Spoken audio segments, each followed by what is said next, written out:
Lionel Scaloni god coach.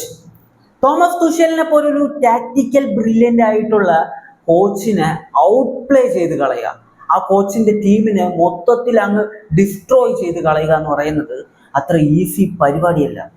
പൂ പറിക്കുന്ന ലാഘവത്തോടെയാണ് ആ ഒരു പരിപാടി ലയണൽ സ്കലോണി ചെയ്തിട്ടുള്ളത്. അപ്പോൾ അർജന്റീന ഇംഗ്ലണ്ടിനെ 1-2 ഗോളുകൾക്ക് പരാജയപ്പെടുത്തിക്കൊണ്ട് ഫൈനലിലേക്ക് കടന്നിരിക്കുകയാണ്. അപ്പോൾ ഈ ഒരു മത്സരത്തെ കുറിച്ചുള്ള ഒരു വീഡിയോ നമ്മൾ ഓൾറെഡി ചെയ്തിട്ടുണ്ട്.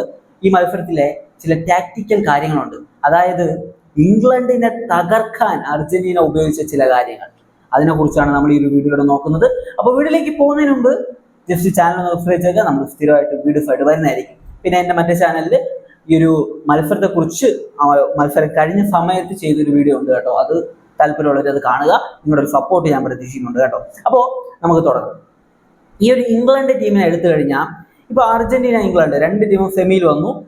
അർജന്റീനയേക്കാൾ ബെറ്റർ ആയിട്ടുള്ള ഓപ്പോസിറ്റ് ടീമിനെ കിട്ടിയിട്ടുണ്ട് ഇംഗ്ലണ്ടിന് ഈ ഒരു വേൾഡ് കപ്പിൽ. ക്രൊയേഷ്യ, മെക്സിക്കോ, അതുപോലെ തന്നെ ഈ ഒരു ബ്രസീലിനെ വരെ പരാജയപ്പെടുത്തി വന്ന നോർവേ, അതുപോലെയുള്ള ടോപ്പ് ടീമുകളെ ഈ ഒരു ഇംഗ്ലണ്ടിന് ഈ ഒരു വേൾഡ് കപ്പിൽ ലഭിച്ചിട്ടുണ്ട്. അതാണ് റിയാലിറ്റി. അങ്ങനെയുള്ള ടീമുകൾക്കെതിരെ വളരെ മികച്ച പെർഫോമൻസ്, സർവാധിപത്യം എന്നൊക്കെ പറയത്തില്ലേ, അത് ചെയ്തിട്ടാണ് ഇംഗ്ലണ്ട് അർജന്റീനയെ നേരിടാനായിട്ട് സെമിയിലേക്ക് എത്തുന്നത്. അതേസമയം അർജന്റീനയെ സംബന്ധിച്ച് ഇംഗ്ലണ്ട് കളിച്ച ടീമുകളുടെ ആ ലെവലിലുള്ള ടീമുകളൊന്നും അല്ല അർജന്റീനയ്ക്കെതിരെ കളിച്ചിട്ടുണ്ടായിരുന്നത്.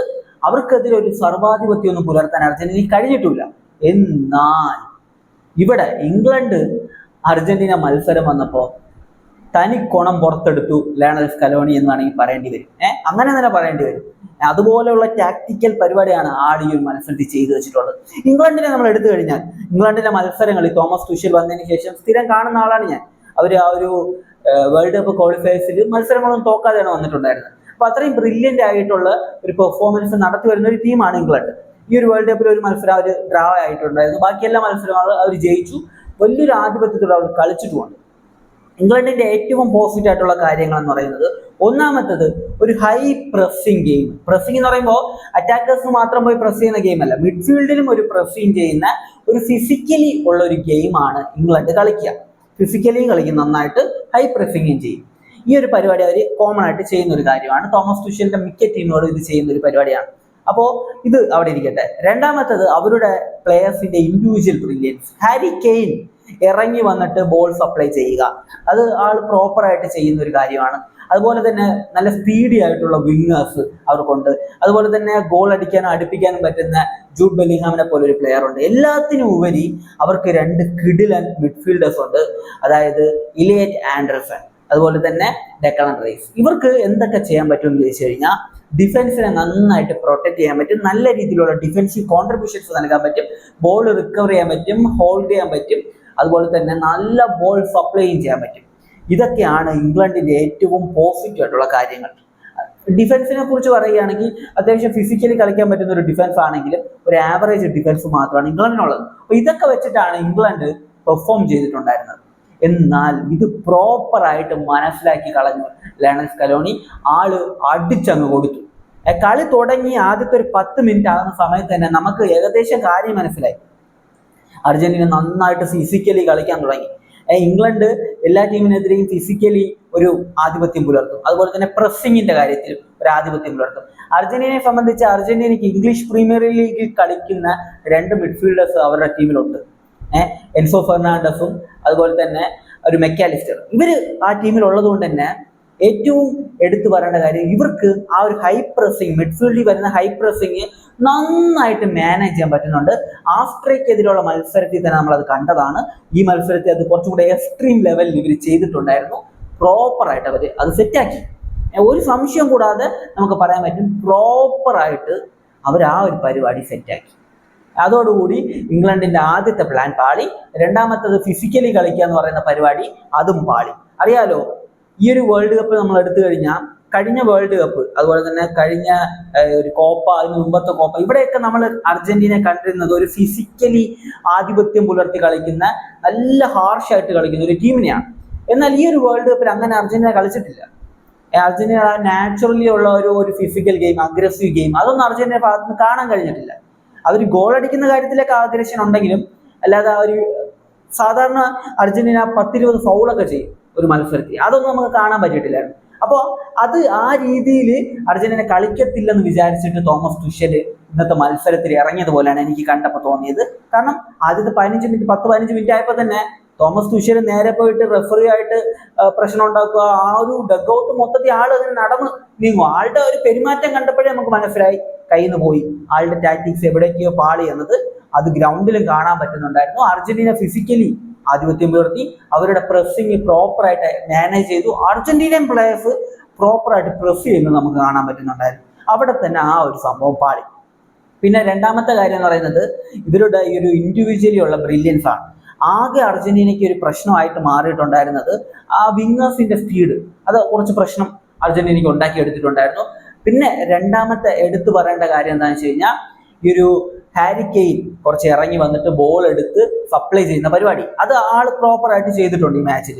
ഇതല്ലാതെ ജൂഡ് ബെല്ലിംഗ്ഹാമിന്റെ ക്രിയേറ്റിവിറ്റിയോ സ്കോറിങ്ങോ ആ ഒരു പൊസിഷനിങ്ങോ ഇതൊന്നും സെറ്റായില്ല. ആളെ ഫിസിക്കലി ട്രാപ്പ് ചെയ്ത് കളഞ്ഞു. അതുപോലെ തന്നെ രണ്ട് മിഡ്ഫീൽഡേഴ്സ് പ്രോപ്പറായിട്ട് ഡിഫൻസ് ഒക്കെ അവർ ചെയ്തു, ഡിഫൻസീവ് ആയിട്ടുള്ള കോൺട്രിബ്യൂഷൻസ് എല്ലാം ചെയ്തു. പക്ഷെ അറ്റാക്കിങ്ങിലേക്ക് ഒന്ന് അനങ്ങാൻ പറ്റിയിട്ടില്ല, അവർക്ക് അതിന് സമ്മതിച്ചിട്ടില്ല. അത് പ്രോപ്പറായിട്ട് അവർ സെറ്റ് ചെയ്ത് കളഞ്ഞു. അത് ക്ലിനിക്കലായിട്ട് അർജന്റീനയുടെ കോച്ചായിട്ടുള്ള ലേണൽ സ്കലോണി അത് പ്രോപ്പറായിട്ട് അവർക്ക് അറ്റാക്കിംഗ് കോൺട്രിബ്യൂഷൻസ് കൊടുക്കാൻ പറ്റുന്നില്ല.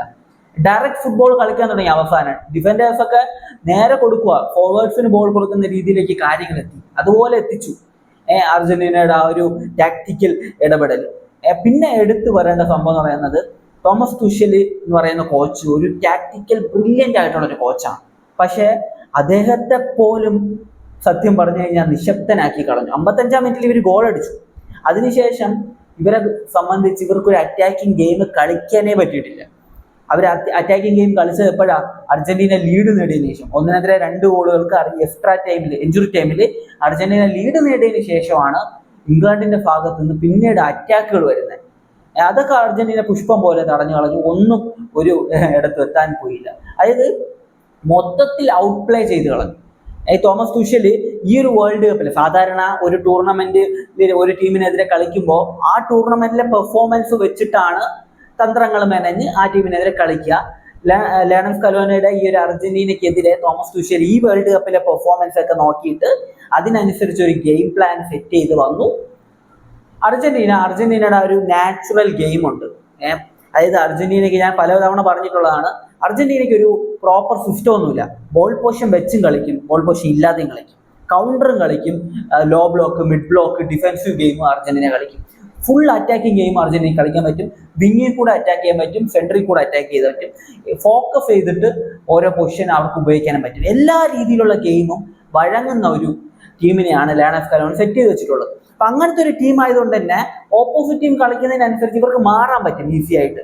അപ്പൊ അത് നമ്മൾ ഓരോ മാച്ചിലും അത് തന്നെയാണ് കണ്ടുകൊണ്ടിരിക്കുന്നത്. അവസാന നിമിഷങ്ങളിൽ അർജന്റീന സ്കോർ ചെയ്ത് ജയിക്കാൻ കാരണം എന്താ? അവർ പഠിക്കുകയാണ്.